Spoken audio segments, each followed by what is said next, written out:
We have a live audience today. Hello friends! Welcome back, or welcome if you're new. I never say that, but it just kind of came out. Welcome back. Welcome back, or welcome back if to you're the new. couch. Welcome back. I don't know, I just like people always say that, and it just kind of came out of my mouth. Welcome back if you're new. Welcome. Welcome if you're new. back. Welcome back, or welcome if you're new. I don't know. Hi. Hi. How are you? Hope you're doing well out there. So Adam and I decided to watch all of the Pixar films and rank them for you. So I have notes. I took notes after we watched every movie. I gave each movie a star rating, and I just wrote down some thoughts I had about it so that when it came time to make the list at the end, I could just look back at the star ratings rather than being like, did I really like this movie more than this one or whatever. So I just went by my star rankings and made my list. And I guess I'll maybe read some of my notes as we go along. Yeah, I did not do that.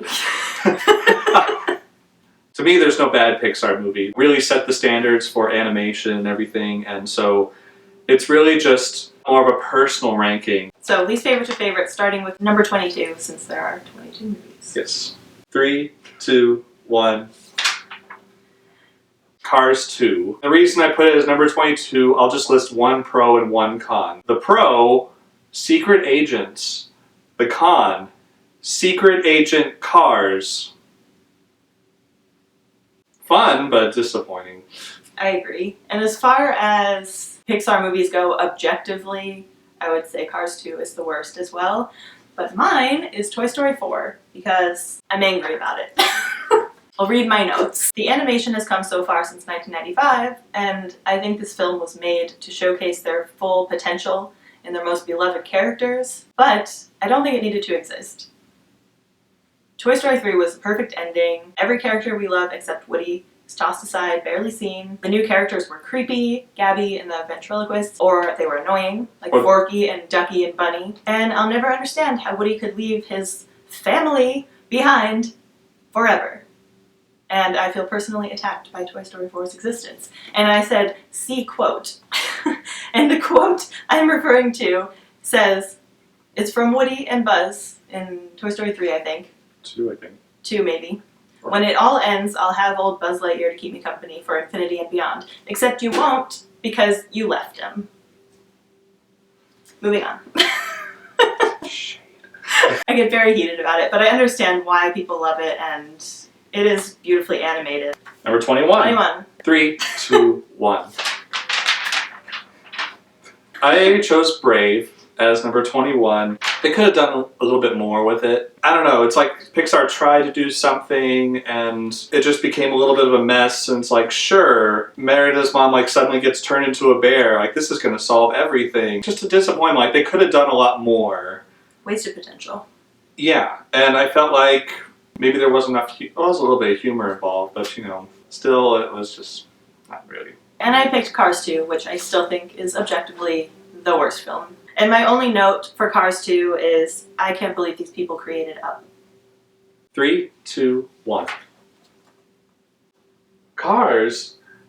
Oh, I picked the Good Dinosaur. I understand that. I liked it. I thought it could be a lot more, but you know, the scenery, animation was incredible. The storyline was just confusing. It seemed so odd. But my one big thing about this movie is, why does everybody have a southern accent in that movie? He's from the South, so he's very offended. We're agricultural farmers, so we all talk like this, and we're gonna go cattle ranching with these Tyrannosaurus Rexes. That's unnecessary, in my opinion. I'm Okay. curious about Cars. The only note I have, I gave it 1 star. I said, I can't believe I have to watch 2 more of these movies. That was my note.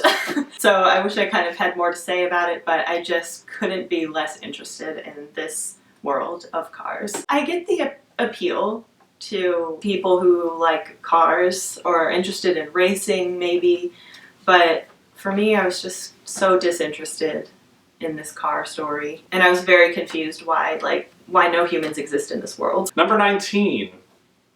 3, 2, 1. Oh. Cars 3! Yeah.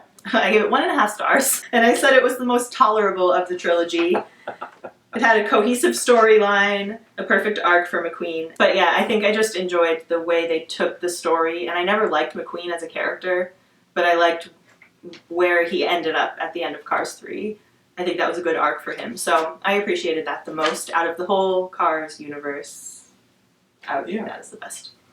This was my first time seeing this movie, but I was actually very surprised and I was enjoying it. Because compared to Cars 2, it's just all about Mater and don't judge your friends, don't be embarrassed by who they are. But this one, I ranked it higher because originally I put this as number 22 because I thought it'd be terrible. Like, why do you need a third Cars movie? Why I put this like this is I feel like the storyline can be so applicable to our own lives right now, even though they're Cars. But it's kind of like if you are the best at what you do, or if you like start winning awards and anything, eventually younger generations come along and they'll take over. It's like, what do you do when that happens? How do you react? And that's what Lightning McQueen was sort of facing, was something like a real human trait. Was just, I'm in denial. I can't believe this is happening. I don't know what I can do. But, then he looks to like older mentors, and I thought it was nice. Yeah, I like that arc for him. I enjoyed it. It also, similar to Toy Story 4, it felt to me like, look how great our animation is. Like, look how far we've come. We're just going to show off for a bit. Which, all more power to him. But don't do a Cars 4. Okay. Number 18. 3, 2, 1. Oh, Bug's Life! Wow. Nice. When I started this whole process, I was already hesitant to rank this any higher because, since it's been out, I have had not much interest to rewatch the movie again. But rewatching it, it was actually not bad. It's pretty imaginative, considering, like, Toy Story came out, like, what's the world of toys? Like, A Bug's Life, the world of a bug. And it's like, that is very creative. I don't really have anything bad to say about it. It's just, I think same with Stephanie and her Cars thing, like, I wasn't that interested in seeing it. Bug's Life's like, I just really wasn't that interested in seeing it again. So that's just more of a personal taste thing. Mm-hmm. And I remember loving Bug's Life when I was little, and I haven't seen it since it came out. So I haven't seen it since '98, and I remember loving it as a kid because I thought it was so cool, and I don't know, I thought the ants were cute, I guess. So I was kind of looking forward to seeing it again. And I'm actually surprised that it's so low, but it just didn't hold up for me as I remembered. I said, didn't stand the test of time for me. It was too long and had very little heart. And I said Dot was my favorite because she's so cute. Number 17, 3, 2, 1. Toy Story 4 for me. Brave. For Stephanie. I said, I'll just read you what I wrote. I fell asleep during my first watch of this film. And it was as dull as I remember. And I'm all for a great mother-daughter relationship, but I'm still waiting for a great mother-daughter relationship to be explored. This really missed the mark. It was too rushed to make any impact. Scotland deserves better, TBH. It was just all over the place. It should have picked a direction and run with it. A direction that did not include turning everyone into bears.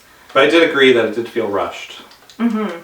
Yeah, I remember when I first saw it, it was like, whoa, this took a real turn all of a sudden. Yeah. Wasn't expecting this to happen. No, and like there are people turning into bears and all kinds of crazy things happening, and it's so dull that I felt like falling asleep both times I was watching it. It starts off very strongly, I think, up until the point when she goes to find the witch. I'd like to see more of their journey together. Yeah. Because they didn't really show a lot of that, just... okay, they're back at the castle now. Yeah. Okay. Well, Toy Story 4 for me, I kind of liked it a little bit better the second time around. When I rewatched it again, or when I watched it the first time, I can understand how Stephanie felt. I understand why Woody did what he did, because, he felt like he wasn't an important toy anymore to Bonnie. And I think he just wanted real purpose because... even in the beginning, like, he wanted to be, like, the leader in charge of all the toys again, but then finally he gets an opportunity, like, I'm gonna go with her on her first day of kindergarten orientation, and I don't know, it just seems like Woody kind of started to do his own thing, and it's like he felt really good about helping kids, and and helping lost toys. But yeah, to like leave the family behind, and it was like, no, Woody's staying. Like, okay, big group hug. Okay, bye, Woody. The van's taking off. Like, all right, so long. That was a great, 20 years together. Number 16. 3, 2, 1. Cars for me. Good Dinosaur. Good Dinosaur. I liked the movie when it came out. I thought it was really cool. I thought it was neat. I thought it was something different, and it was a whole different realm. I'm not a NASCAR fan really, but I thought it was funny and creative, and the little puns and the fact that the little the little Beetles are tiny Volkswagen Beetles with wings. That was my favorite part of Cars. The bugs. The bugs that don't talk. I also like the whole like 1950s, 60s vibe they had, like the classic cars and things, and I thought that was neat. Oh, the music. The music was really good too. The music was good. I thought it was a pretty good movie. So Good Dinosaur for me, I said it's not great, it's not terrible. Arlo was quite endearing, I thought, and the backgrounds are stunning, but the character animation itself was really odd and very cartoonish, like very baby looking. In contrast against these stunning backgrounds, it was weird. Like they spent all their time on the scenery and just drew in the dinosaurs really fast. It was really, really odd and really jarring to watch. A Gumby dinosaur. Yeah, and for an alternate history, which has so much potential, where was all the creativity? All we got was one human who acts like a dog. I thought this was going to be like humans and dinosaurs coexisting, and I don't know, I just thought it was going to be something it wasn't, I guess. And that's going to be the sequel, I think. It was just kind of pointless, like, to set up this whole thing about how the asteroid missed the Earth and what would happen if dinosaurs exist in the same time as humans, and they didn't really explore that. They really didn't. There's one dog-like human. I said it should have been about Rex, the only good dinosaur we really care about. Number 15.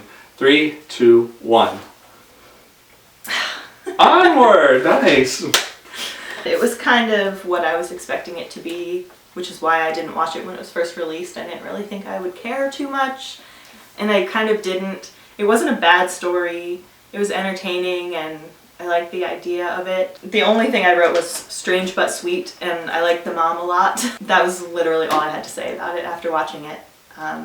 Definitely not a Pixar classic, but it was entertaining. I thought it was neat, it's, in this case, like, a different world, but like similar, like, human traits. I thought it was kind of like, what if magic really existed? Let's have a fun quest and spend time together, brother to brother, but as well, a little bit of sentiment involved, saying like, Ian grew up without a father figure his entire life, but then comes to the realization that, your brother has been your father figure if you really think about it. Thought that was very sweet, we saw a lot of flashbacks. Number 14, 3, 2, 1. Incredibles 2. Another high five. I originally put this like pretty low on my list the first time, because when I saw it, I had high expectations, but then I was like, this is what we got? Oh man, that disappointed me so much. But then I rewatched it again. I like how they also focused a little more on how to live as a family as superheroes, and that everybody's sort of like going on with their daily life. And then Bob himself, like he's, he really wants to be Mr. Incredible again and save the city, and yet it's like, you're needed at home. You are an incredible dad and stuff. And then that Elastigirl has her chance to show her powers, like she did an amazing job. Although I have to say, the villain became predictable for me. Yeah, I thought it was fun and entertaining.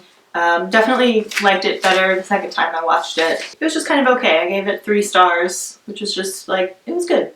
I didn't really care for the Jack storyline though. I think it's cool that he has powers, but I didn't like how he kept like turning into a monster and stuff. I don't know, that was too much for me. I didn't like that. Number 13, 3, 2, 1. Finding Dory for me. Monsters University. Monsters University for Stephanie. You go first. Okay, also gave this 3 stars. Entertaining, not deep or groundbreaking, but it was fun, which I think they were going for, and it gave me a new appreciation for Mike. Okay, I put Finding Dory. Same feeling after I watched Incredibles 2, as I had high expectations, and then when I watched it, I was a little disappointed. I thought it was a little funny, like the whole Sigourney Weaver thing, and the seals and the cuddle time, and some of the characters were a little annoying, like the sea lions and Destiny, the whales, like not necessarily needed. I think everything made up for it when I saw Dory remembered like to find the shells, and she saw them, and then it all directed to one place, and her parents just like spread it out like all over the ocean. I was like, that is the sweetest thing I've ever seen. Like, oh, I remember like feeling emotional there. Number 12. Number 12. 3, 2, 1. Inside Out. Number 12. I picked Monsters, Inc. Oh. I guess we're both making each other a little... You know, I watched this so much when I was a kid, movie theaters, field trips, everything. I was personally more interested in like the life of the monsters in Monstropolis. And when Boo came into the picture, I felt really annoyed. Like, Sully, you don't need to look after this kid, just dump her somewhere and get on with your life. Look at the Scream record or something. That's how I felt back then. Now I watch it, it's like, you know, watching with Stephanie, it's like, I find it a little funny. It's like, yeah, if you're going to have a kid in the Monster World, sure, it should be like a 3-year-old that probably won't remember and probably can't talk. I still enjoy the movie. I thought it was very creative, too. Like, I never would have thought monsters in your closet as a kid, and like, I wonder where they live, and the fact that they need the scream power for energy and stuff, like, that's very creative, and it was very funny, too. Inside Out for me, and I said it was a cute movie with an interesting concept. It just doesn't have much effect on me for some reason. It has all the elements that it needs. It just doesn't get to me. I cry at commercials, but this doesn't make me shed a single tear. I would have preferred the story just focus on Riley as a human and going through these new emotions and exploring them as a human person with her family and her new environment, rather than like creating little people in her head. And I don't know, it just, I think that's what took me out of the story too much, because I really liked Riley and her family and that whole storyline. Number 11, 3, 2, 1. Finding Dory. Toy Story 2. You do Finding Dory first. Okay. Finding Dory, like Adam said, wasn't my favorite at all. The first time I saw it, still not my favorite, but I liked it a lot better. Much more fun and heartfelt than I remember. I don't know, the first time I saw it, I just remember coming away from it feeling like that was a waste of my time. But this time I was like, that was really touching. And Baby Dory's so cute. Yeah, it's like that. Toy Story 2. This goes along the lines of like, there are no bad Pixar movies, in my opinion. I guess when like you watch it over and over, like it can be fun, but it's like I just got annoyed with the whole like Zurg thing. Like that doesn't need to be happening, but okay. Or like the whole like new Buzz Lightyear. They come upon the aisle. It's like, let's get a whole new Buzz Lightyear who thinks he's back to his original mode. No, I'd rather have like the original Buzz be there and be himself. I still enjoyed it. I thought it was funny. It was kind of cool to see like where Woody came from. Number 10. Number 10. 3, 2, 1. I put Monsters University. She put Coco. Coco. I'll go first. Okay. I can't right now. I like Monsters University. When this movie came out, it was a time in my life when I was just graduating from college. Like I mentioned about Cars 3. Cars 3 was how applicable it is to the emotions we feel when it's like you really want to aspire, you have dreams, and sometimes you can't be that person. There are things that are just not in your control. How do you kind of work with that? And it's like you kind of work with your strengths, and you find good friends in the process. I thought it was really funny. Go ahead. He really loves Coco. I feel bad to have it at 10. And I don't dislike it either. I love the strong family story, and I like the twist with Hector. And Miguel is a great character. It's creative, it's colorful, it's different. It's also very heartfelt. But similar to Inside Out, it just doesn't hit me like it should. To each his or her own. Number 9. At least she has anywhere to hide from me. No. Okay. Number 9. 3, 2, 1. Incredibles. Finding Nemo. You go first this time. Okay. Well, I don't know. when I watched Incredibles, but I know I wasn't very interested in watching it when it came on, and I don't remember a lot about that first watch, but this time I really enjoyed it. I gave it 4 stars, and I said I loved the family dynamics and the storyline. It had great writing and great characters, and it's just a really strong movie. I like it a lot. Finding Nemo, again, I really respect the creativity of taking on something as big as the ocean itself and making a storyline out of that. I thought it was really good, like the different fish that Marlin would come across. When it went back to like the fish tank stuff, like of course when I was younger, it was like Nemo, it's like I don't really care about Nemo that much. But looking back on it, it's like, yeah, I understand, like they both changed over the course of this experience. Of course, when you come across some new friends that encourage you, it's, you know, it's really uplifting. Number 8, 3, 2, 1. The Incredibles for me, Monsters Inc. Okay. This movie made a big impact on me when I was a kid. I just remember loving it so much. I saw it in the movie theater, and this is one that really holds up unlike Bug's Life. I said it's a perfect blend of humor and heart, and Kitty and Boo are the sweetest. I just think it's so unique and fun. The Incredibles, I've always liked it. First of all, you bring in Michael Giacchino as a composer, and it's like, yeah, we're gonna bring in like all this jazz and this music, and it's like crime fighting. Also, I like the fact that it's sort of like taken this like 1950s era, but with cool technology. I really liked the creativity behind it all, and like all this James Bond-esque gadgets and weapons of mass destruction, and I think it's a classic. 3, 2, 1. Toy Story for me. Toy Story 2. And said it was a rare second installment that actually feels necessary. Buzz's character development is wonderful, as well as the expansion of Woody's world. It definitely fell on my list a little bit, though. I don't love it as much as I remember. I think it's the weakest of the 3 Toy Stories that we're acknowledging. But yeah, I still love it. Toy Story is great. Toy Story is an absolute classic. It was the original. I give it props, like it's a really cool creative storyline. It's got a great cast of voices. I just only ranked it this low because there's so many other movies that had a stronger impact on me. And had, you know, no disrespect to the animation, but you know, you look back on it, it's like, okay, yeah, it was a little simple, but animation has grown since then. So I just, you know, respectfully placed it at this number 7 mark. I still enjoy it, and it is still funnier even as an adult to watch. Number 6, 3, 2, 1. Ratatouille. Up. Up. When people said like, oh, it's such a sad movie, I always think about like, you're just talking about the first 2 or 3 minutes of the movie. Nothing else about that movie is sad. It's just like Russell is annoying and all that. But rewatching it this time, I like moved this much higher in my rankings than the original, because it was like, wow, like it ended so nicely. I thought it had a lot of heart to it, and I found it very enjoyable. It was a little funny. Okay, and Ratatouille is about achieving your dreams, and the whole moral is that anyone can achieve their dreams with hard work and ambition, and I love that. Number 5. Were we at number 5? Okay. Right? Yeah, number 5. 3, 2, 1. I'd say Toy Story 3. I said Wall-E.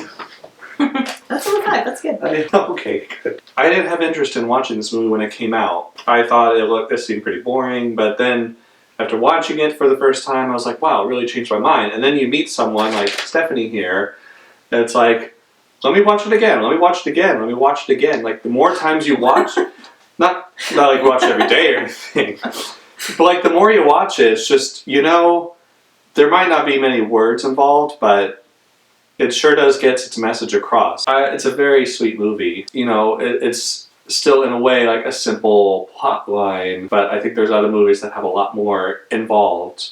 But this is a beautiful piece of work. Toy Story 3 for me is an excellent and should be series finale. The life of a toy in a daycare was an interesting story with a heartbreaking but fulfilling ending. Number 4, 3, 2, 1. Finding Nemo. Ratatouille from me. I love Nemo so much.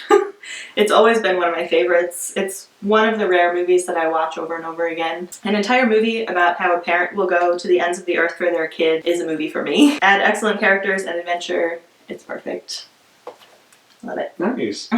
Again, I have to go like to the score, like Michael Giacchino's second go around, like one of my favorite albums to listen to. And then watching this movie, it's just, I like the feeling of self-motivation and really having passion for the things that you want to do, even though the world sees you differently. Kind of inspired me, like, I think I want to try actually cooking more things and using those senses and trying new spices. And I like Patton Oswalt too. I think it's nice. Nice touch.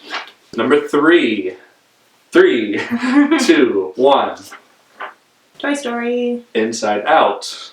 I did not watch this in the theater. I watched this on a plane, and I remember getting to the end, and I, really cried on the plane. It's a very beautiful story. I respect so much the creativity involved regarding how to make the emotions like more fun and something recognizable to children. The train of thoughts and imagination land, and what happens, like how can we sort of forget some memories, like what happens to them, and like I thought it was a very creative approach to, just your emotional side and how sometimes you let your emotions do the talking for you. I always feel like crying in the end when it's like, I don't cry when Riley starts crying. I cry when it's the reaction her parents have. They're like so understanding. Like it was like the perfect snapshot of like parents that really care and just want to understand what's going on. I get why it would affect you so much. So Toy Story for me, number 3. I know I've shocked you all. That's not my number 1. I'm surrounded by Toy Story everywhere. But it might as well just share a number 1 spot. Like all of these top movies are just so wonderful. But Toy Story, I hadn't seen in a long time actually. And I wrote excellent writing, sharp humor, strong nostalgia. I love everything about this movie. Buzz and Rex still have my heart. They've always been my favorites. It's nice and short. It's only 81 minutes, which is one of the shorter movies, and I feel like that works really well. Like it's just long enough. A lot of these other movies, like the Cars movies and stuff, went over 100 minutes, and I was just like, that's too much. It's just like short and sweet, to the point, and it was perfect length. It was something totally new, which was really cool too. So I really respect how they sort of created this whole new animation style, even though it kind of eroded my childhood dream of becoming a hand-drawing animator.